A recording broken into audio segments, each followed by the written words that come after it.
ఇది ముమ్మాటికి బీసీ లీడర్ను బియ్యంలో మెరుగలెక్క తీసి పడేసుడే అంటున్నారు ఎమ్లాడ ఎమ్మెల్యే ఆది సీనన్నకైన అవమానం చూసినోళ్ళు. ప్రజాపాలన వచ్చి 2 ఏళ్ల దగ్గర పడ్డది కదా, ఇక 6 గ్యారెంటీలు అమలైనవి, పథకాలన్నీ తరతరాలకు చెరుగని చిరునామా ఇందిరమ్మ ప్రజాపాలన అని పరుగులు పెడుతున్నాయని ఘనంగా ప్రజాపాలన వేడుకలు చేస్తున్నది కదా మన సర్కారు.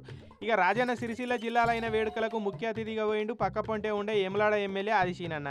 సర్కారు తరపున అతిథికి వచ్చిన పెద్ద మనిషిని ప్రోటోకాల్ ప్రకారంగా ఎదుర్కోవాలి కానీ అట్లా చేయలేదట. సరే అని అడ్జస్ట్ అయిపోయిండు ఆది సీనన్న. ఇక జెండా ఎగిరేసినాక పోయినందుకు వాళ్ళ సర్కారు చేస్తున్న 4 మంచి మాటలు అయితే చెప్పుకుంటారు కదా ఎవరైనా, అది సభా మర్యాద కూడా. పాపం ఏందేందో చెప్తామని ప్రిపేర్ అయిపోతే ఏం గింత మాట్లాడనీయలేదట కలెక్టర్ సారు. వచ్చిన గెస్ట్ స్పీచ్ లేకుంటేనే వేడుకలకు మంగళం పాడిండట కలెక్టర్ సందీప్ కుమార్ జా సారు. అది సీనన్నకు అవమానం లెక్క అనిపించిందట. అరే, నా ఇలాకాలో ఏ నుంచో వచ్చిన కలెక్టర్ నాకింత అవమానం చేస్తాడు, నేను బీసీ లీడర్నని కలెక్టర్కు ఇంత బింకమా?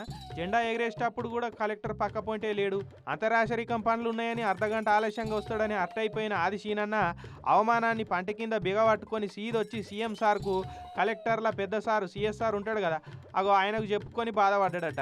విచారణ చేసి అట్లా ఎందుకైందో అరుచుకుంటామని చెప్పిరట సీఎంఓ వాళ్ళు సిఎస్ఆర్. సిరిసిల్ల కలెక్టర్ సారు ఎవరి మాట ఈయనని సీతయ్య లెక్క తయారైండని అంటున్నారు చాలా మంది. అడిదిక్కు ఎవరిని కాంతలేడనే కాంట్రవర్సీలు ఈ నడమ బాగా ఈయనొస్తున్నాయి. మరి ఎందుకో మరి చూడాలి ఏమవుతుందో ఇక.